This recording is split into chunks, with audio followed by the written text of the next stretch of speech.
తెలంగాణ రాష్ట్రంలో ఎమ్మెల్యేల పార్టీ ఫిరాయింపులు జరుగుతూ ఉన్నాయి. ఒకరిద్దరు ఎమ్మెల్యేలు ఆల్రెడీ కాంగ్రెస్ పార్టీలో జాయిన్ అయితే ఇంకా చాలామంది జాయిన్ కాబోతున్నారనేటువంటి వార్తలు అయితే వినబడుతున్నటువంటి సందర్భం. దాంతోపాటుగా 6 గ్యారెంటీల విషయంలో, రుణమాఫీ విషయంలో, అలాగే రైతు భరోసాను 12,000, 15,000, 12,000 నుంచి 15,000 పెంచడం విషయంలో, ఇక కౌలు రైతులకు సంబంధించినటువంటి చాలా విషయాలలో, అలాగే నిరుద్యోగులకు సంబంధించినటువంటి విషయంలో కూడా ఒక రకంగా కాంగ్రెస్ పార్టీ పైన వ్యతిరేకత వస్తుందనేటువంటి మాటలు అయితే వినబడుతున్నాయి. ఇక అన్నిటిపైన మాట్లాడదాం. మనతో పాటుగా కాంగ్రెస్ నేత అద్దంకి దయాకర్ ఉన్నాడు. దయాకర్తో మాట్లాడదాం. అన్న నమస్తే. నమస్తే. ఏంటి అసలు కాంగ్రెస్ పార్టీ వేరే వాళ్ళని తీసుకోకుండా ఉండే మార్జిన్ అయితే ఇచ్చింది. 64 + 1 సిపిఐ మీ పొత్తుతో ఉన్నటువంటిది. 65 మంది ఉండగా ఇంకా వేరే పార్టీ నుంచి వెళ్ళి తీసుకోవాల్సినటువంటి అవసరం ఏమొచ్చింది అసలు? అంటే కొన్ని సందర్భాల్లో తప్పదు. అంటే అసలు అవసరమే లేదనుకున్న పరిస్థితుల్లో కొంత బీజేపీ రావడం, వాళ్ళ పనితనం మీద కొంత నమ్మకం లేకపోవడం ఒక చర్చ అయితే, కేసీఆర్ గారి ఫెయిల్యూర్ కావడం కూడా, ఓకే, మొన్న 0 రిజల్ట్ రావడము, తర్వాత వాళ్ళ నాయకత్వం మధ్యన ఏమంటారు సఖ్యత లేకపోవడమా ఏదో కారణం. కానీ ఇప్పుడు ఒకళ్ళిద్దరు జాయిన్ అయ్యేసరికి మళ్ళీ ఏదో ఫామ్ హౌస్ మీటింగ్లు పెట్టినట్టున్నది. కానీ అవును, చాలామంది కేసీఆర్ గారు ఇంకా అదే తీరులో ఉన్నారనే ఉద్దేశంతో, కొనసాగలమా అనే ఉద్దేశంతో కాంగ్రెస్ వైపు చూస్తున్నట్టుగా తెలుస్తున్నది.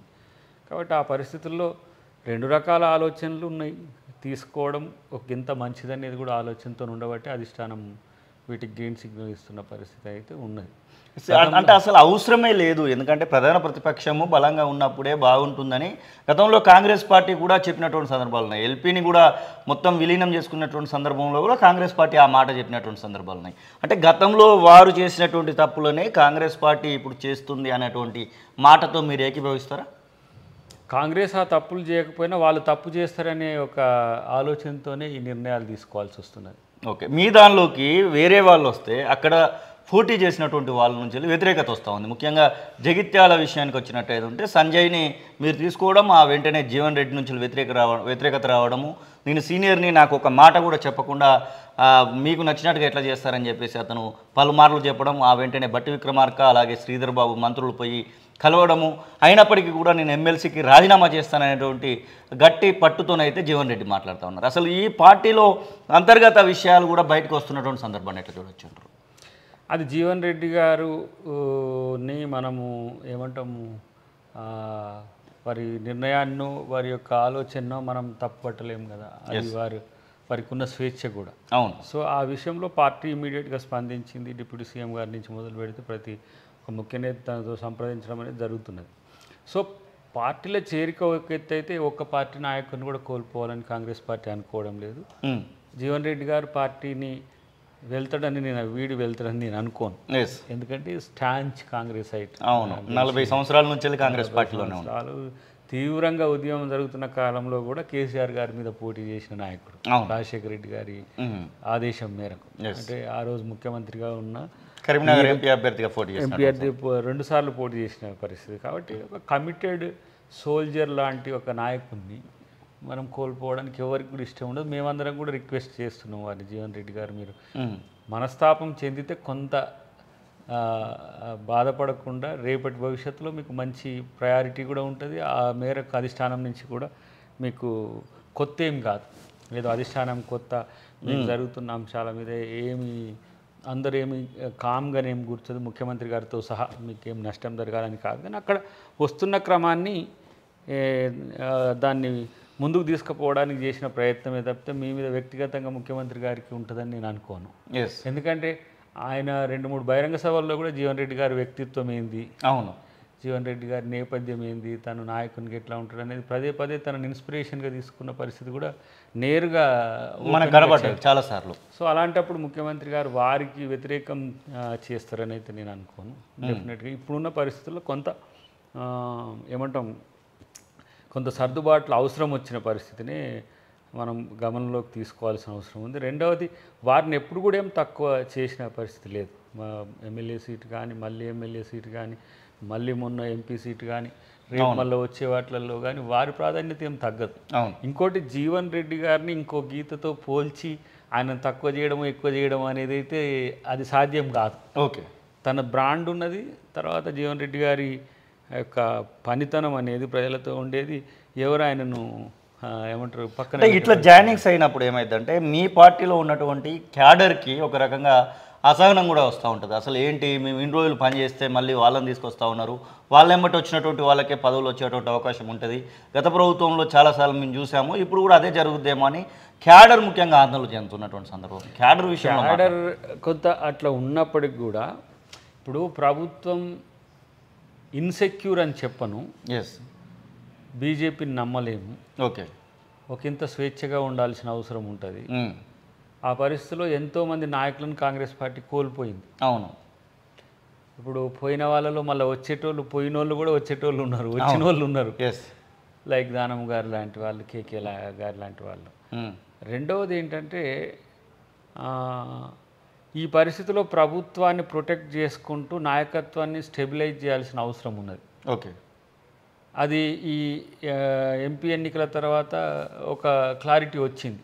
అవును, ఏంది బీజేపీ ఆ దూకుడుతో వెళ్ళే అవకాశం లేదు, అదే పరిమితితో కూడిన ప్రభుత్వం అయిందనేది ఉన్నప్పటికి కూడా అంటే వాళ్ళు చేసే ప్రయత్నాల్లో ఏ ప్రయత్నం అప్పటికి చేస్తూనే ఉన్న క్రమంలో మేమేదో పక్క పార్టీ ఎమ్మెల్యేలు తీసుకొచ్చి ప్రొటెక్షన్ అనే దానికంటే కూడా ఎస్ ఈరోజు జరుగుతున్న పరిణామాల్ని ధీటుగా ఎదుర్కోవాలంటే కొంత మానసిక శక్తిని కూడా పెంచుకోవాల్సిన అవసరం ఉంటుంది. అదే జరుగుతున్న క్రమం. సరే, సంజయ్ గారు రావడాన్ని జీవన్ రెడ్డి గారు తప్పుపట్టవచ్చు, లేకపోతే అక్కడ లోకల్ క్యాడర్ తప్పుపట్టవచ్చు. ఇంకో దగ్గర కడియం శ్రీయర్ గారు వచ్చినప్పుడు మా ఇందిరమ్మ కొంచెం వ్యతిరేకత అనుకున్నది. అట్లా జరుగుతున్నప్పుడు కొన్ని త్యాగాలు తప్పవు. ఎస్, ఎందుకంటే పార్టీ కూడా ఇంపార్టెంటే కదా. అది ఆ స్ట్రేచర్ నిలబడితేనే అందరం ఆ చెట్టు కింద ఉండగలుగుతాం. ఇప్పుడు మా లాంటి వాళ్ళకి ఏది రాకపోయినా కూడా ఎందుకు కాంగ్రెస్ పార్టీతో ఉంటాం? పవర్ రానప్పుడు కూడా కాంగ్రెస్ పార్టీతో ఉండాల్సి వచ్చింది. ఎందుకంటే అది సిద్ధాంతపరంగా కమిట్మెంట్ కావచ్చు, వ్యక్తిగత కమిట్మెంట్ కావచ్చు, అవి కొంత క్యాడర్ ఆ విలువలు పాటిస్తారు.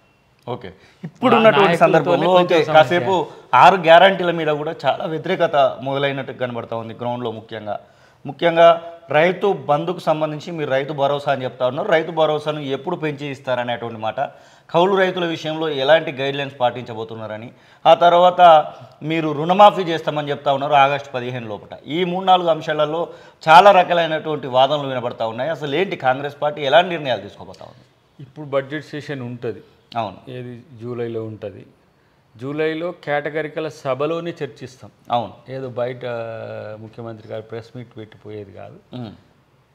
ఏ అంటే రైతు అంటే కౌలు రైతు డెఫినేషన్ ఏంది, రైతు తనకు ఏ రకమైన రైతుకు రైతు భరోసా ఇవ్వాలి, ఏ రకమైన రైతుకు రైతు ఎలా రుణమాఫీ చేయాలనే విషయంలో చాలా కేటగిరికల్గా చర్చ, ఒక లాంగ్ టర్మ్ సెషనే జరపాలనేది ముఖ్యమంత్రి గారి ఆలోచన. Everything on record, okay, in assembly. ఏదో ప్రజలందరికీ కనబడే విధంగానే ఉంటుంది. తీసుకొని ఏదో మనం రాజుగాక తోఫా ఇచ్చినట్టు వరాలు ఇచ్చినట్టు ఉండదు. డెఫినెట్గా చర్చ, ప్రతిపక్షాలు కూడా వాటి మీద చర్చకు రావచ్చు. ఇట్లయితే ఇప్పుడు ఇచ్చేది కదా, ప్రభుత్వం ఇస్తుంటే కూడా మీరు పార్టీ కదా. ప్రభుత్వంలో టీఆర్ఎస్ బీజేపీ వేరు కాదు కదా. ప్రభుత్వం అంటే అందరు కలిస్తేనే. అవును, మనం అందరం కలిసి నిర్ణయించి రైతును డిఫైన్ చేద్దాం. కౌలు రైతు అంటే ఏందో డిఫైన్ చేద్దాం. రైతు కూలీలకు ఏం చేయాలనో చేద్దాం. రైతు రుణమాఫీకి సంబంధించి క్యాబినెట్ డిసిషన్ అయింది. డిసిషన్ డిస్కషన్కి పెడతాం. ఓకే, అలాంటప్పుడు రైతు రుణమాఫీ 2 లక్షలు అనేది ఎట్ ఏ టైం. గతంలో అందరు రైతులకు చేసినాం. ఈ రైతు ఆ రైతు అనేది ఏం లేదు. ఇప్పుడున్న పరిధులు ఏంటి అనే విషయంలో చర్చ ఉంటుందా లేదా అనేది ఇంకా బీఏసీ కాలేదు. వీటి మీద చర్చ మనం లేపేదానికంటే కూడా ఏది సాధ్యం అనే విషయంలో ఆర్థిక స్థితి చాలా బలహీనంగా ఉందనేది అందరికీ తెలుసు. దాని సమీకరణ కూడా జరుగుతున్నది. మీరన్న ఈ 3 ఆర్థిక అంశాలే. దానితో పాటు మహాలక్ష్మి పథకం ఒకటి ఉంటుంది, దానికి అది పెండింగ్లో ఉంది, అదొక పెద్దది. సో ఇలాంటి అంశంలో ఏందో తెప్పదాటిపోయినట్టు కాంగ్రెస్ వ్యవహరించదు. కేటగిరికల్గా ఇప్పుడు 15,000 రూపాయలు ఎకరాకి ఎట్లా అనే దాని విషయంలో కూడా మాకు ఒక ఐడియా ఉంది. దాన్ని సభ ముందు పెడతాం. సో అలాంటప్పుడు హౌస్ అనేది అల్టిమేట్ డిసిషన్ మేకర్ కదా. ఒక ప్రభుత్వం అనగానే ముఖ్యమంత్రి గారు ఒక నిర్ణయం తీసేసుకొని దాన్ని ప్రజల మీద రుద్దే పరిస్థితి ఈ ప్రభుత్వంలో ఉండదు. ఓకే, అంత డిస్కషన్ తర్వాతనే ఇగో ఇట్లా ఇద్దామనుకున్నప్పుడు వాళ్ళ ప్రమేయం కూడా ఉంటుంది కాబట్టి విమర్శలకు తాగుండదు. ఓకే. ప్రభుత్వం మీద ఏర్పడి దాదాపు 7 నెలలు కావస్తూ ఉంది. 7 నెలలలో కనీసం ఒక్కరంటే ఒక కార్పొరేషన్ చైర్మన్ కానివ్వండి, ఒక్కరంటే ఒకరు నామినేటెడ్ పోస్టులలో ప్రమాణ స్వీకారం చేసినటువంటి దాఖలాలు కనబడతలేదు. ఎంపీ ఎలక్షన్స్ నోటిఫికేషన్ వచ్చే రోజు ఒక 37 మందితో ఒక లిస్ట్ అయితే వచ్చింది. ఇంకా వాళ్ళు కూడా ప్రమాణ స్వీకారం చేసినటువంటి దాఖలాలు కనబడతలేదు. అసలు ఏంటి నామినేటెడ్ పోస్టుల విషయంలో ఎలాంటి నిర్ణయాలు తీసుకోబోతా ఉంది ఈ ప్రభుత్వం? నేను అనుకుంటున్నా పీసీసీ క్యాబినెట్ నామినేటెడ్ అని సెకండ్ వీక్ వరకు జూలై సెకండ్ వీక్ వరకు కొంత క్లారిటీ వచ్చే అవకాశం ఉంటుంది. ఓకే, వీలైతే ప్రకటనలు కూడా రావచ్చు, చర్చలు జరుగుతుండొచ్చు నాకున్న సమాచారం మేరకు అయితే. సో దేనికి అదే ప్రత్యేకంగా ఉంటుంది కాబట్టి సో వాటిని కూడా జూలై నెలలోనే దాన్ని ఇప్పుడు ఏంది 25కి వచ్చేసింది, ఇంకొక 5-6 రోజులు అయితే జూలైలో పడిపోతాం. సెకండ్ తర్వాత లేదంటే దీని తర్వాత అసెంబ్లీకి పోవడం, అసెంబ్లీ తర్వాత వాటిని అనే విషయంలో అది పెద్దలు నిర్ణయిస్తారు. దానికి సంబంధించి హర్రీ ఏం లేదు. ఓకే, అంటే నామినేటెడ్ కానీ లేకపోతే మినిస్ట్రీస్ కానీ ప్రభుత్వం ఎన్నికలు మిగతా అంశాలన్నీ కూడా పక్కకు పోయిన తర్వాత ఇప్పుడు కొంచెం అడ్మినిస్ట్రేషన్ మీద అంటే మినిస్ట్రీలలో కూడా 6 మినిస్ట్రీలు ప్రధానంగా ఎడ్యుకేషన్ మినిస్ట్రీ ప్రతి రాష్ట్రానికి అవసరము, తెలంగాణ రాష్ట్రానికి కూడా ఖచ్చితంగా అవసరం ఉంటుంది. అలాగే హోమ్ మినిస్ట్రీ అవసరము, హోమ్ మినిస్ట్రీ కూడా ఇప్పుడు 2 శాఖలు కూడా ఇప్పుడు ముఖ్యమంత్రి చేతిలో కనబడతా ఉన్నాయి. అంటే ఈ శాఖలను కేటాయించకపోవడం వలన ఇక్కడ ప్రతి వారంలో 1-2 అత్యాచారాలు, హత్యలు, రౌడీ మూకులకు సంబంధించిన ఇట్లాంటివి కొన్ని వినబడతా ఉన్నాయి. ముఖ్యంగా పెద్దపల్లికి సంబంధించి ఒక ఇష్యూ, ఆ తర్వాత సిర్పూర్ కాళీనగర్ ఏరియాలో ఒక ఇష్యూ, హైదరాబాద్ సరౌండింగ్స్లో కూడా చాలా ఇష్యూస్ కనబడతా ఉన్నాయి. ఇవి కూడా మీరు చూస్తున్నట్టున్నారు. అసలు హోమ్ మినిస్ట్రీ, ఎడ్యుకేషన్ మినిస్ట్రీ విషయంలో ఎందుకు ముందుకు అడుగుపడట్లేదు? ఇంకా 6 మినిస్ట్రీలు ఖాళీకి కనబడతా ఉన్నాయి. ఎట్ టైం ఉంటుంది నాకు తెలిసి, అంటే పెద్ద టైం ఏం పట్టదు. ఇంకా ఎలక్షన్ టైంలో మనం పెట్టలేము కాబట్టి. అన్నిటికంటే ముఖ్యంగా ఏంటంటే శాఖలు అన్నిటికి సంబంధించి కూడా పూర్తి స్థాయి క్యాబినెట్ వచ్చే అవకాశాలు ఎక్కువ ఉన్నాయనేది మనకున్న సమాచారం కాబట్టి పెద్దగా సమయం కూడా పట్టదు. సమస్యలు ఉన్నప్పుడు ఆయా డిపార్ట్మెంట్ ప్రిన్సిపల్ సెక్రటరీస్కి కూడా నివేదించవచ్చు అనే ఒక మౌఖికమైన ఆదేశాలు అయితే ఉన్నాయి. వీలైతే సమస్య పెద్దదైతే ముఖ్యమంత్రి గారే స్పందిస్తున్నారు. ఇప్పుడు ఏది హోమ్ మినిస్ట్రీకి సంబంధించిన అంశాలైనా, ట్రాన్స్ఫర్స్ అయినా, లేదంటే మున్సిపల్ అయినా, లేకపోతే ఎడ్యుకేషన్ ఇష్యూస్లో ఇంటర్నల్ రివ్యూస్ జరుగుతున్నాయి. ఈ స్థానికంగా ఉన్న సమస్యలతో పాటు ఇప్పుడు బదిలీలు జరిగినాయి, టీచర్కి సంబంధించినవి, డిఎస్సికి సంబంధించిన అంశాల్లో కొన్ని నిర్ణయాలు వస్తాయి త్వరలోనే పెద్ద ఎత్తున. సో అసలు ఇంకోటి ఏంటంటే జాబ్ క్యాలెండరే జూలైలో రావచ్చు.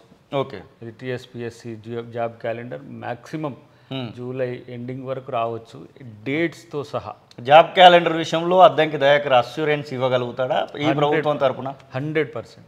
జాబ్ క్యాలెండరే కాదు, జాబ్స్ కూడా.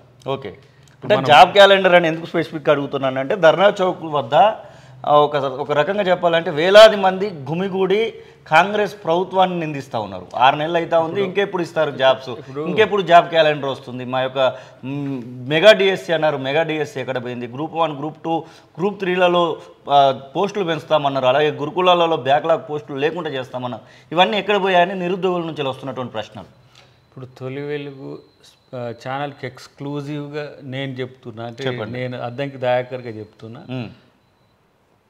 ముఖ్యమంత్రి గారు ఆ విషయంలో చాలా సీరియస్ పర్సువేషన్లో ఉండడమే కాదు, జాబ్ క్యాలెండర్ ప్రిపరేషన్ కూడా జరుగుతుండొచ్చు. ఓకే, అది టీఎస్పిఎస్సి అంశం. అవును, టీఎస్పిఎస్సికి సంబంధించి టీఎస్పిఎస్సి, డిఎస్సి, గురుకులాలు, మోడల్ స్కూల్స్, వీటికి సంబంధించిన అన్నిట్లలో కాంప్రహెన్సివ్ ఒక జాబ్ క్యాలెండర్ మీకు జూలైలో రావడానికి అవకాశం ఎక్కువ ఉన్నది. ఓకే, ఇప్పుడు టీఆర్ఎస్ ప్రేరిత, లేకపోతే బీజేపీ ప్రేరిత, లేదంటే ఇంకా కొంతమంది కోచింగ్ సెంటర్ల మిత్రుల ప్రేరిత ఉద్యమాల్లో పాల్గొనండి, మా మీద ఒత్తిడి తేండి. ఓకే, అది వాళ్ళ రైట్, అది వాళ్ళ రైట్, దాన్ని మీరు అడగండి. కానీ వీళ్ళ గాయల పడకండి, మీకు ఎగ్జామ్స్ వస్తున్నాయి త్వరలో. ఓకే, మీరు ఏ సంవత్సరంలో ఏ ఎగ్జామ్ వస్తుంది, ఎవరికి ఎలిజిబిలిటీ, ఎప్పటి వరకు అనేది మీరు ఆ క్యాలెండర్ను ఫాలో అయ్యే పనిలో పడండి. ఇక మీకు ఈ వీళ్ళ జోలికి పోవాల్సిన అవసరాలు రావు. అవును, ఉన్న జాబ్స్ అన్నిటిని డిఫైన్ అది బడ్జెటరీ పోస్టులన్నీ కూడా మీకు డిస్క్లోజ్ చేయడమే కాకుండా ఎప్పుడు ఏవి ఖాళీలు అవుతున్నాయో కూడా వాటిని ఇమీడియట్గా రీఫిల్ చేసే ఒక వ్యవస్థను తయారు చేస్తున్నాం. కాబట్టి దాంట్లో ఎలాంటి బేసిజాలు లేవు. ఇదేదో ఫాల్స్ ప్రిస్టేజ్ కూడా పోవాల్సిన అవసరం ప్రభుత్వానికి ఇదే సందర్భంలో తెలంగాణ ఉద్యమకారుల నుంచి ఒక డిమాండ్ వస్తూ ఉంది. మీరు ఒక తెలంగాణ ఉద్యమకారుడిగా తెలంగాణ ఉద్యమాన్ని 10వ తరగతి లోపల ఉన్నటువంటి పాఠ్యాంశాలలో ఖచ్చితంగా ఒక భాగంగానే పెట్టాలి. తెలంగాణ ఉద్యమాన్ని ఖచ్చితంగా గుర్తు చేసే విధంగా ప్రతి అంశాన్ని కూడా జోడించి అది ఒక పుస్తకంగా తీసుకురావాలి. అది ప్రతి విద్యార్థి కూడా చదువుకునే విధంగా ఉండాలి. మన చరిత్రను వాళ్ళు చదవాలి. అది సాంఘిక శాస్త్రంలో ఒక తెలంగాణ రాష్ట్ర ఆవిర్భావం అనే విధంగా పెట్టాలనేటువంటి డిమాండ్ కూడా తెలంగాణ ఉద్యమకారుల నుంచి వస్తుంది. ఒక ఉద్యమకారుడిగా ఈ విషయంలో మీరు ఎలాంటి నిర్ణయం తీసుకుంటారు? అంటే ఇప్పుడు నాన్ డీటెయిల్డ్గా పెడితే మంచిదా, ఎస్, లేదు ఒక సబ్జెక్ట్లో ఒక అధ్యాయంగా పెడితే మంచిదా అనేది ఒక కమిటీ, ఇప్పుడు విద్యా కమిషన్ వస్తుంది. అవును, విద్యా కమిషన్ విద్యాలయాలు ఎట్లా ఉండాలనే దాంతోపాటు స్కిల్ డెవలప్మెంట్కి సంబంధించిన అంశాలతో పాటు ఇప్పుడు నియోజకవర్గానికి ఒక మల్టీ ఇంటర్నేషనల్ స్కూల్ అని అన్నారు. ఇది గురుకులము అన్ని ఎస్సీ ఎస్టీ బీసీ కలిపేది ఒక ఆలోచన ఉంది. దానికి ఈ మధ్యన ఒక మోడల్ తీసుకున్నారు. ఇంటర్నేషనల్ స్కూల్ అనేది ప్రతి మండలానికి, అవును, అది up to 10th high level స్టాండర్డ్స్తో, ఇప్పుడు అమెరికాలో ఎట్లా ఉంటుందో ఆస్ట్రేలియాలో ఎట్లా ఉంటుందో ఆ లెవెల్ స్టాండర్డ్ని ఇప్పుడు మనం ఈ లెవెల్ నుంచే పెట్టాలనేది ముఖ్యమంత్రి గారి యొక్క ఆలోచన. ఇప్పుడు కాదు, ఒక 2-3 సంవత్సరాల నుంచి ఆయన విద్యా వైద్యం విషయంలో చాలా స్పష్టంగా ముఖ్యమంత్రి గారి ఐడియాలజీ ఉన్నది. మినిస్ట్రీ గారు కూడా ఇప్పుడు దామోదర నరసింహ గారు దాని మీద కసరత్తు ఉన్నది. ఇది వైద్యంకి సంబంధించి ఎడ్యుకేషన్ అంటే తన దగ్గరే ఉన్నది కాబట్టి ఇన్ఫ్రాస్ట్రక్చర్ తర్వాత అకాడమిక్ కెరీర్ ఇవి రెండింటిని స్టాండర్డైజ్ చేయడంతో పాటు దీనికి విద్యకు విలువతో కూడిన విద్య. ఇప్పుడు మీరు చదివిన తర్వాత మీకు ఆ జాబ్కి సంబంధించిన ఆపర్చునిటీస్ లేకపోతే కూడా సమస్య. దాన్ని యూనివర్సిటీల్లో భాగం చేయాలన్నా, స్పెషల్ స్కిల్ డెవలప్మెంట్ సెంటర్స్ని డిస్ట్రిక్ట్ ఒకటి ఏర్పాటు చేయాలన్నా అనే దాని మీద చర్చలు జరుగుతున్నాయి. సో గతం మాదిరిగా ఎడ్యుకేషన్ అనేది ఏదో తూతూ మంత్రంగా ఉండదు. సో దానికి ఎక్స్పర్ట్స్ని కూడా దాన్ని ఆలోచిస్తున్నారు. ఏమంటాము, స్కూల్స్ను రెన్యూ చేయడం కాకుండా ఒక ఎకడమిక్ పాలసీని పూర్తిగా చేంజ్ అయ్యే అవకాశం ఉంటుంది. న్యూ ఎకడమిక్ పాలసీస్ ఇప్పుడు నేషనల్ లెవెల్లో ఎట్లా వచ్చినాయో ఇక్కడ కూడా వస్తే దాంట్లో తెలంగాణ ఉద్యమ చరిత్ర చర్చించిన తర్వాత పాఠ్యాంశంగా వచ్చే అవకాశం ఉంటుంది. చర్చ అంటే 56 1947 నుంచి 56 ఉన్నది, 51 ఉన్నది, 51 నుంచి 56 ఉన్నది, 56 నుంచి 69 ఉన్నది, 69 నుంచి 72 ఉన్నది, 72 నుంచి మళ్ళీ 2001 వరకు ఉన్నది, 2001 నుంచి మళ్ళీ 2009, 2009 నుంచి 2014 ఇది ఇన్ని దఫాలుగా ఉన్నది. దీన్ని ఆ రోజు పాల్గొన్న వాళ్ళు బతికున్న వాళ్ళతో చర్చ పెట్టడం, దాని నిపుణులతో దానికి సంబంధించిన బేస్ని తీసుకోవడం, అది ఉద్యమాన్ని అమరవీరులకు సంబంధించిన అంశం కూడా. ఉద్యమ నేపథ్యాన్ని కాంక్రీట్గా అది కూడా నాకు తెలిసి హౌజులనే చర్చ ఉంటుంది. ఏదో ఆషామాషిగా అమరవీరులకు ఇప్పుడు మన చాలామంది మిత్రులు అమరవీరులకు సంబంధించి అన్యాయం జరుగుతుంది, అన్యాయం జరగదు. వాళ్ళకి సంబంధించి ఒక మినిస్టర్తో కూడిన క్యాబినెట్ కమిటీనా హౌస్ కమిటీనా వేయడం, వాళ్ళకు ఒక గౌరవం ఇవ్వడం కాదు, స్టాట్యుటరీని కూడా ఇవ్వడం. దానికి తోడు ఇప్పుడు ఉద్యమకారులు దాదాపు ఒక 50,000 పైచీలకి వెళ్తున్నారు మొత్తం.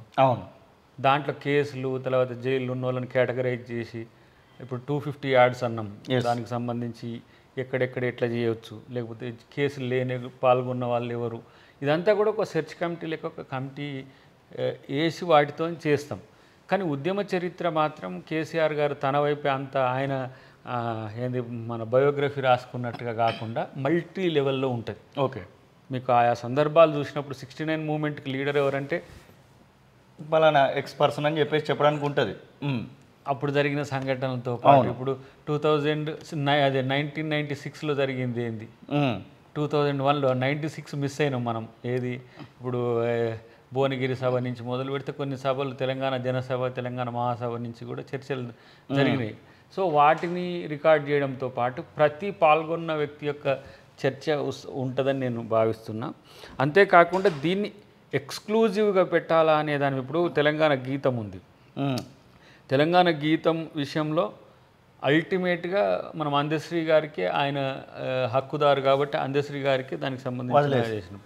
ఇక్కడ కూడా ఒక కమిటీని వేయడం, దాంట్లో కాంప్రహెన్సివ్ స్టడీ జరగడం, దాని విషయాల్లో ఏది తీసుకోవాలనే దాని విషయంలో ఒక ఒకవేళ సబ్ కమిటీ వేస్తే సబ్ కమిటీ, క్యాబినెట్ కేంద్రకంగా ఏంది హౌస్ కమిటీ వేస్తే హౌస్ కమిటీ, ఏదైనా కూడా ఒక చర్చ వివరణ తర్వాతనే దాన్ని ముందుకు పోవాల్సిన అవసరం వస్తుంది. కాబట్టి ఒకవైపు ఏమో నిరుద్యోగులు మా ప్రధాన ఎజెండా, దానికి జాబ్ క్యాలెండర్ అనేది ఫిక్స్ అయిపోతుంది. ఓకే, విద్యా కమిషన్ వచ్చిన తర్వాత విద్యకు సంబంధించి ఒక కాంప్రహెన్సివ్ మీకు డీటెయిల్స్ రిపోర్ట్ వస్తుంది.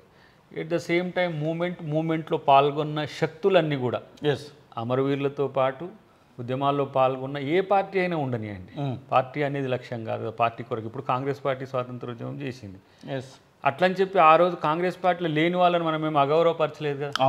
ఇప్పుడు ఎగ్జాంపుల్ బాబాసాహెబ్ అంబేద్కర్ ఉన్నారు, వారి క్రెడిబిలిటీ వారికి ఉన్నది.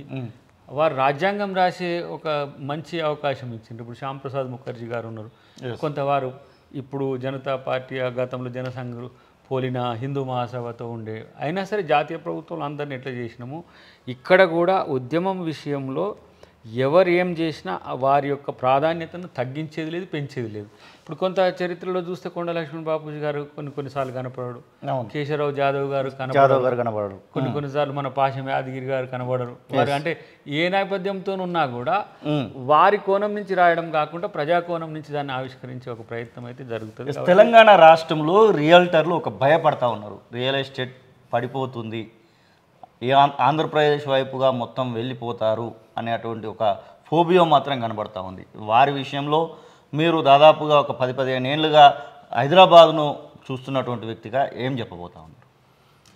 నేను అయితే హైదరాబాద్ను ఒక 10 సంవత్సరాల కాలం కనుక చూస్తే ఒక ఇంటర్నేషనల్ స్టాండర్డ్స్తో ఎదగబోతున్న సిటీ అనేది నేను అనుకుంటున్నా. ఎందుకంటే అది ముఖ్యమంత్రి గారి ఆలోచనల నుంచి చూస్తున్నా, మన క్యాబినెట్ మినిస్టర్ల యొక్క ఆలోచనల నుంచి చూస్తున్నా. ఎందుకంటే RRR, ORR మధ్యన ఒక బృహత్తరమైన సిటీ, మీకు ప్రపంచ ప్రఖ్యాతిగాంచే సిటీగా భవిష్యత్తులో హైదరాబాద్ కాబోతున్నది. ఓకే, దానికి ఎంత ప్లాన్డ్గా ఏమంటాము కార్యాచరణ ఉంటుందంటే ఏదో గాలి కొదిలేసినట్టుగా కాకుండా. ఇప్పుడు ORR కట్టినాం, ORR ఇప్పుడు ఎంత ఉపయోగకరంగా ఉన్నది. అవును, ఇప్పుడు చూడు రాజశేఖర రెడ్డి హయాంలో వచ్చింది, రాజశేఖర రెడ్డి గారు అంటే కాంగ్రెస్ ప్రభుత్వంలో కట్టినట్లు. ఇప్పుడు మెట్రో రైలు ఉన్నది, ఎంత ఉపయోగపడుతున్నది.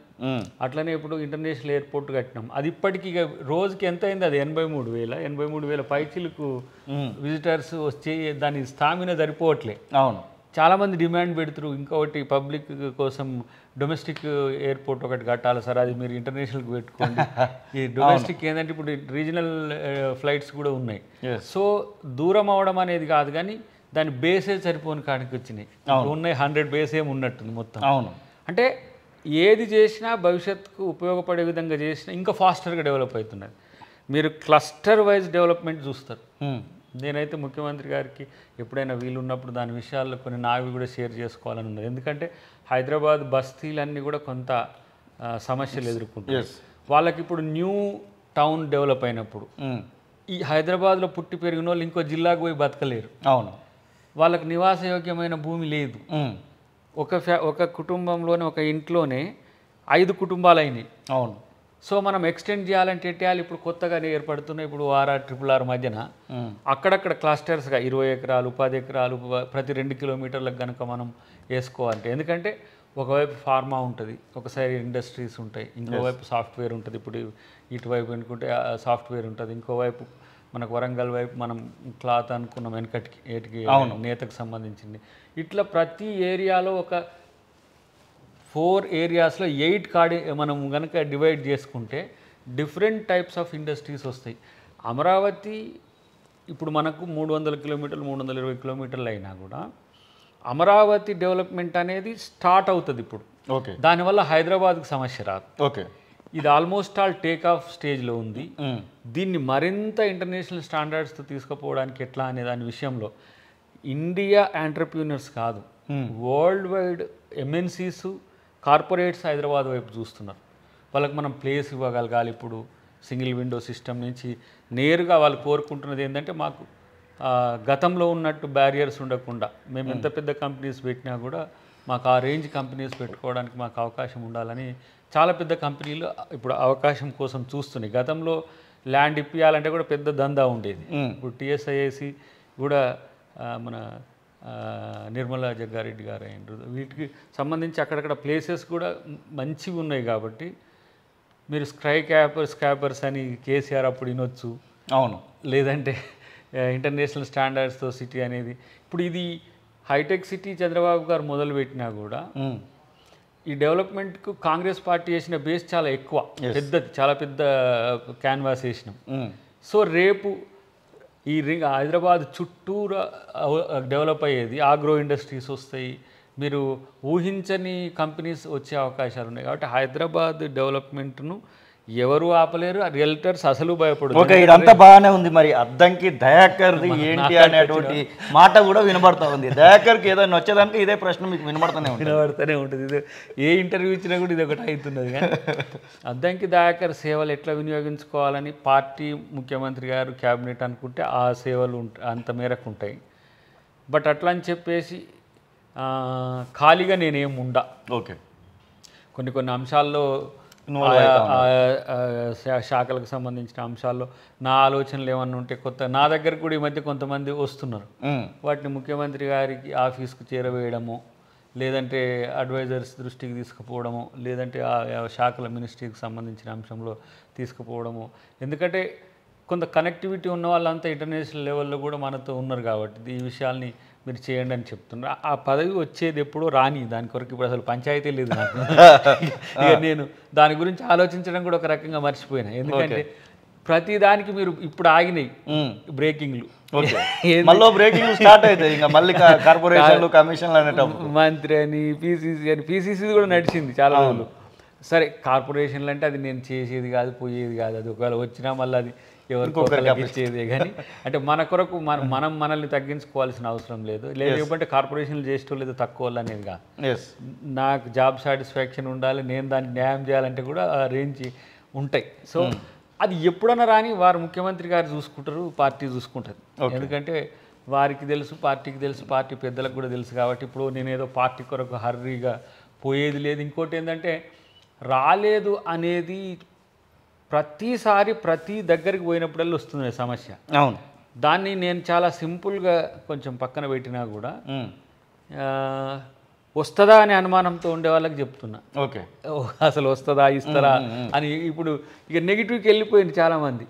సో నేను చెప్తున్నా, ఒకవేళ నాకు రాలేదు అన్నప్పుడు ఆలోచిద్దురు మీరు. కానీ ఇప్పుడు ఏ హర్రీగా మీరు దీన్ని ఏదేదో రాష్ట్ర సమస్యగా, జాతీయ సమస్యగా మార్చే ప్రయత్నం చేస్తే అది నాకు సమస్య అవుతుంది. ఓకే, ఎందుకంటే నేను పార్టీతో పాటు ఉన్న పదవులకు సంబంధించిన అంశంలో కూడా కొంత క్లారిటీ ఉన్నది. సరే, ఏది ఇస్తారు అనే దాని దగ్గర నేను ఆశపడడం అనేది అంత భావ్యం కాదు. ఓకే, వాళ్ళు ఏది ఇచ్చినా ఆలోచిస్తాం. మనం చేయగలది వస్తే చేద్దాం, లేకపోతే 2028. ఓకే, ఎందుకు 2025 ఉన్నాయి, 2025 ఎమ్మెల్సీ ఖాళీ అవుతున్నాయి, 2026లో ఉన్నాయి. అంటే గిటనే ఒక ఆయన చెప్తే అంత దూరం ఆగుతాం అంటే 20 సంవత్సరాలు ఆగంగలేదు, ఇప్పుడే వచ్చింది ఏందట. కాబట్టి నేనేమంటారు, ముఖ్యంగా మీరు అన్న దాంట్లో నోవెల్ పాయింట్ ఏంటంటే విద్యార్థుల్ని కొంతమంది రెచ్చగొడుతున్నారు. ఓకే, అది నా దృష్టికి కూడా వచ్చింది.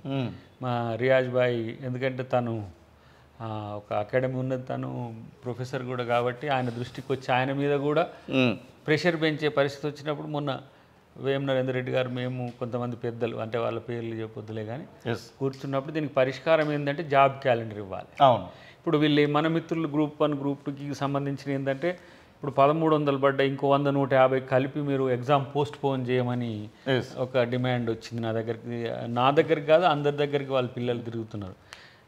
మీది న్యాయమైన డిమాండ్ అయినప్పుడు కూడా ఇప్పుడు ఉన్న పోస్టులన్నీ వేస్తే జాబ్ క్యాలెండర్ ఏమి ఇవ్వాలి? అవును, మళ్ళీ జాబ్ క్యాలెండర్లు 0 ఇచ్చినామని చెప్తా ఉంటారు. ఇప్పుడు ఆల్రెడీ ప్రిపేర్ అయ్యి ఉన్న వాళ్ళు లక్షల మంది ఉన్నారు. అవును, పోస్ట్ పోన్ చేయడం వల్ల వచ్చే సమస్య ఏమైందంటే చదివిన వాళ్ళు ఇబ్బంది పడుతున్నారు, ఆలోచించి వస్తున్నారు. పోస్ట్ పోన్ చేయడం వల్ల ఇది యాడ్ చేస్తే పోస్టులు పెరుగుతాయనే ఆలోచన కొంతమంది మిత్రులు చేస్తున్నారు. పెరిగితే ఇప్పటికే వేసేస్తే మళ్ళీ రేపు జాబ్ క్యాలెండర్లో కూడా రావాలి. అవును, అవన్నీ ఇప్పుడు వేస్తే మళ్ళీ దానికి ప్రొసీజర్, మళ్ళీ డిసెంబర్ వరకు మళ్ళీ పోస్ట్ పోన్మెంట్, మళ్ళీ సెంటర్స్, ఇవన్నీ ఇట్లా వచ్చి ఉండే. సరే, ఆ సమస్య అయిపోయింది అనుకోండి. కానీ రేపు మాత్రం మీరు జాబ్ క్యాలెండరే భగవద్గీతగా చూడండి. వేయడం అనేది ఖాయం, ఇది క్లియర్గా. ఓకే, నేను ఈ రెచ్చగొట్టేటోళ్ళు అనను, లేకపోతే ఇది అనను. ఎందుకంటే కొంత మనస్సుల్లో నివురు కప్పిన నిప్పులాగా ఉన్నది న్యూట్రల్ స్టూడెంట్స్. ఓకే, ఈ రాజకీయ ప్రేరేపిత, ఎక్స్ ప్రేరేపిత, వై ప్రేరేపిత కాదు. నాకెందుకంటే మన కరీంనగర్ లాంటి, నల్గొండ లాంటి, సూర్యాపేట లాంటి, లేదంటే ఈ అర్బన్ సిటీ చిన్న చిన్న సిటీస్ నుంచి వస్తాయి మెసేజ్లు వస్తాయి. అవును సార్ మీరు ఇవి చేయాలా సార్, సీఎం గారి దృష్టికి తీసుకుపోవాలి సార్, చెప్పాలా సార్ అని. అది జెన్యూనే. అవును. సో వాళ్ళని కన్సిడర్ చేయాలనుకున్నప్పుడు మన కాన్స్టిట్యూషనల్ ఇష్యూస్ ఉంటాయి, స్టేట్ ఇష్యూస్ ఉంటాయి, వాటిని కూడా మనం కన్సిడర్ చేయాల్సి వస్తుంది. మీరు మీ కోరికలో న్యాయబద్ధమే ఉంటుంది, కానీ చేయడానికి ఇబ్బందులు ఉంటాయి. దాన్ని ఒకసారి నోటిఫికేషన్ ట్రాక్ అయిపోయిన తర్వాత దాన్ని మళ్ళీ ఇంటీరియంగా చేంజ్ చేయాలంటే వచ్చే సమస్యలు మళ్ళీ అది డిసెంబర్ కాదు, మళ్ళీ మార్చికి పోతుంది. అవును. సో ఇది అది గమనిస్తారని నేను అనుకుంటున్నా. అంత నేను కూడా చాలా వేస్తే ఏంటి అన్నట్టుగానే ఉంటి. టెక్నికల్ ఎక్స్పర్ట్స్ వచ్చి చెప్పినాక కన్విన్స్ అయినా నేను. ఆ రోజు రియాజ్ గారు కూడా ఉండే, ఇంకా ఇతర పెద్దలు కూడా ఉండే. కాబట్టి జాబ్ క్యాలెండర్ తయారీలో ప్రభుత్వం నిమగ్నమై ఉన్నది, డిపార్ట్మెంట్స్ వైజ్గా. ఏ ఒక్క ఖాళీని కూడా ఉంచకుండా ఇప్పటికున్న as of now till to date ఏముంటాయో వాటిని జాబ్ క్యాలెండర్లో పెడతాం.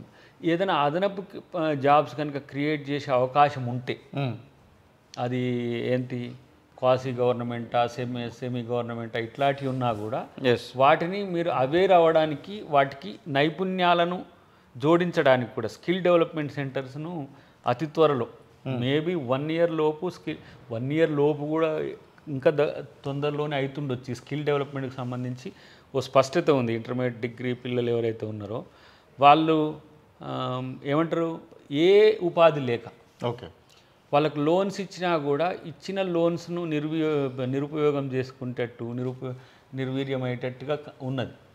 ట్రైనింగ్ ఒక 2-3 months ఇవ్వడం ద్వారా వచ్చే ప్రయోజనం అదనంగా ఉంటుంది.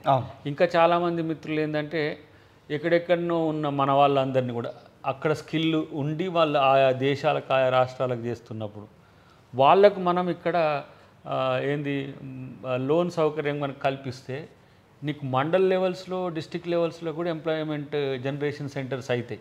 అవును. సో ఇప్పుడు ఒక దుబాయే చూసుకోండి, ఒక 15 లక్షల మంది టెక్నోక్రాట్స్ ఉన్నారు అక్కడ. అక్కడ పోయి బిక్కు అనుకుంటూ బతకాల్సి వస్తుంది.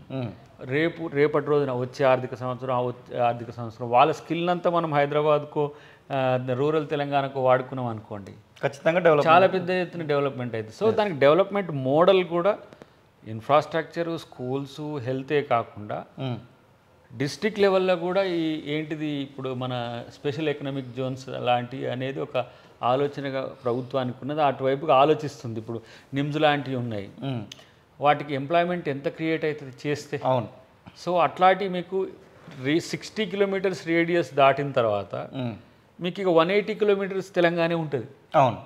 అఫ్కోర్స్ మనకు భద్రాచలం కొంత ఎక్కువ లాంగ్ ఉండొచ్చు కాక, ఇటు ఆదిలాబాద్, సిర్పూర్ ఎక్కువ ఉండొచ్చు కాక. సో కొన్ని ఏరియాలు ఏజెన్సీ ప్రాంతాలు, ఆ డెవలప్మెంట్ జోన్ ఎట్లా అని ఇప్పుడు విన్నారు కదా, రూరల్ తెలంగాణ తర్వాత అర్బన్ తెలంగాణ ఇట్లా డివైడ్ చేసి క్లస్టర్ వైజ్గా, ఏదో మనం దూరపు పీకలకు ఎక్కువ నీళ్లు పెట్టి శనగ బతికిచ్చినట్టు ఎక్కడ పీడన ఎక్కువ ఉంటుంది, ఎక్కడ నష్టం జరుగుతుందో వాటిని కాన్సన్ట్రేటెడ్ గ్రోత్గా చేయడానికి ఒక ప్రణాళిక అయితే తయారవుతుంది. దానికి చాలామంది పెద్దల ఆలోచనలు ఉన్నాయి దాని వెనుక. కాబట్టి ప్రభుత్వం అంటే కేవలం రాజకీయమే కాదు, అభివృద్ధి అంటే ఏంది, సంక్షేమం అంటే ఏందనే విషయంలో కూడా చాలా స్పష్టంగా ప్రభుత్వం ఉంది.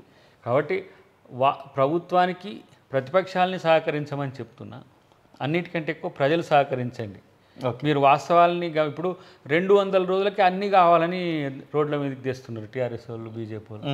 200 daysకే 9.5 years రైతు రుణమాఫీ చేయకపోతే ఏ రోజు ఎవరం రోడ్డు ఎక్కలే. ప్రభుత్వ పరిస్థితి ఎట్లా, ఆర్థికంగా మేము ధనవంతులం అన్నా కూడా.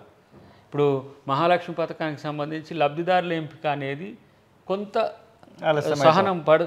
సహనంతో ఉండాలి. మళ్ళీ దాంట్లో కొన్ని విధి విధానాలు వస్తాయి. ఇప్పుడు కొత్త రేషన్ కార్డ్స్ ఇవ్వాలి, ఎన్ని కుటుంబాలు పెరిగినాయి, అదొక లిటిల్ సెన్సెస్ అది కూడా. ఇప్పుడు ఇండ్లు డిమాండ్ మీకు ఇప్పుడు ఫస్ట్ టైం 1,00,000 లోపు అంటే 95,000 96,000 ఇచ్చుండొచ్చు కాక, మీకు ఈ బడ్జెట్ అయిపోయిన తర్వాత ఇంకా 2-3 లక్షల ఇండ్లకు సంబంధించిన డీటెయిల్స్ కూడా మీకు వస్తాయి. కాబట్టి ప్రభుత్వం మీకేం చేయాలి, మీ అవసరాలు ఏందనేది ఏ విధంగా చెప్పినా కూడా ప్రభుత్వం పరిష్కరించడానికి సిద్ధంగా ఉంది. ఇది వినే ప్రభుత్వం ముఖ్యంగా. ఓకే. ముఖ్యమంత్రి గారు కూడా కొంతమంది మిత్రులు అంటున్నారు కొంచెం అవైలబిలిటీ ఉంటే మంచిదని. ఈ జూన్ జూలై తర్వాత అన్ని సంఘాలను, ఓకే, ఎంప్లాయ్మెంట్ సంఘాలను, విద్యార్థి సంఘాలను, ఉద్యోగ సంఘాలను అందరినీ వంతుల వారీగా ఒక 2-3 డేస్ స్పెషల్ డ్రైవ్ పెట్టి వాళ్ళ సమస్యలు వినడంతో పాటు ఎవ్రీ మంత్ 3 మంత్స్కి ఒకసారి ఒక భేటీ, ఓకే, మినిమం ఒక 2-3 మినిట్స్ నుంచి 5 మినిట్స్ వరకు ఉండేటట్టు ఉంటే నేరుగా అందరు ఏంటంటే ముఖ్యమంత్రి వినాలి అనేటట్టుగా ఉన్నారు. ఆయా శాఖల మంత్రులు చాలా సీనియర్సు, వాళ్ళకు ఆ సమస్యల పట్ల అవగాహన ఉంది, వాళ్ళు పరిష్కరించగలరు. ఎస్, ముఖ్యమంత్రి గారిని కలిస్తేనే పరిష్కారం అయ్యిద్దనే విషయాన్ని ఒక అంశం పక్కన పెట్టి మీరు ఆయా డిపార్ట్మెంట్ల హెడ్స్ మంత్రులు ఎవరైతే ఉన్నారో వాళ్ళని కూడా మీరు సంప్రదించండి, వాళ్ళు కూడా సమయం ఇస్తారు. అన్నిటికంటే ఎక్కువ కొంత ఏంటంటే ఏమంటారు, కొత్తగా ముఖ్యమంత్రి అవడం వల్ల రేవంత్ రెడ్డి గారి మీద ఇంకెక్కువ కలవాలని ఉన్నది. ముఖ్యమంత్రి గారిని కలిస్తే మాకు ఎవరిని కలిసినా సమస్య పరిష్కారం అవుతుంది. అది ముఖ్యమంత్రి గారి దృష్టికి తెచ్చే విధంగా కూడా దాన్ని చేయొచ్చు. కానీ డిపార్ట్మెంట్ సంబంధించిన అంశాలు త్వరగా మీకు పరిష్కారం కావాలంటే మాత్రం మంత్రుల సహకారం తీసుకోండి. ప్రిన్సిపల్ సెక్రటరీస్ కూడా మీరు చేయొచ్చు. ఏవైనా పరిష్కారం కాని సమస్యలు ఉంటే అడ్వైజర్స్ కూడా 3-4 ఉన్నారు. అట్లా కూడా కాకపోతే మా దృష్టికి తెస్తే వారి దృష్టికి తెచ్చే ప్రయత్నం చేస్తాం. కానీ వినట్లేరు, చేస్తలేరు అనే విషయాన్ని పక్కన పెట్టండి. కొత్తగా ఏర్పడ్డ ప్రభుత్వం, ఎలక్షన్స్, తర్వాత ఎలక్షన్స్, అవును, ఇమీడియట్గా మళ్ళీ ఇప్పుడు మళ్ళీ కొత్తగా మంత్రులు ఇదంతా ఇవన్నీ అవుతున్నాయి. ఈ 10-15 రోజులు అయిపోయిన తర్వాత హౌస్తో ఒక స్టాండర్డ్గా వస్తుంది. హౌస్తో ఓకే, ఏం చేయబోతున్నాం అనేది కూడా మా విజనరీ బడ్జెట్లో ఉంటుంది. సో వాటి మీద అప్పుడు ప్రశ్నలు ఎదురు కానీ ఇప్పుడు కాబట్టి కొంత సమయంతో ఉండాలని విజ్ఞప్తి. థ్యాంక్ యూ అన్న. ఇది అద్దంకి దయాకర్ చెప్తున్న మాటలు. ఖచ్చితంగా నిరుద్యోగులకు జాబ్ క్యాలెండర్ జూలైలో వస్తుంది. జూలైలో రాకుంటే నేను అద్దంకి దయాకర్గా చెప్తున్నటువంటి మాటను చెప్తున్నా. ఇక ఎవరి ట్రాప్లో కూడా మీరు పడకండి అనేటువంటి మాటను కూడా వారు చెప్తున్న పరిస్థితి. ఇక ప్రభుత్వం కూలిపోతుందనో ఇంకేదో కాకుండా ఉన్నటువంటి పరిస్థితులకు అనుకూలంగా మేము ఎమ్మెల్యేలను చేర్చుకుంటున్నాం అనేటువంటి మాట కూడా వారు చెప్తున్న పరిస్థితి. కెమెరా పర్సన్ సతీష్తో శ్రీనివాస్, తొలి వెలుగు, హైదరాబాద్. అసలైన తొలి వెలుగు. ఫాలో వాట్సాప్ @తొలి వెలుగు official.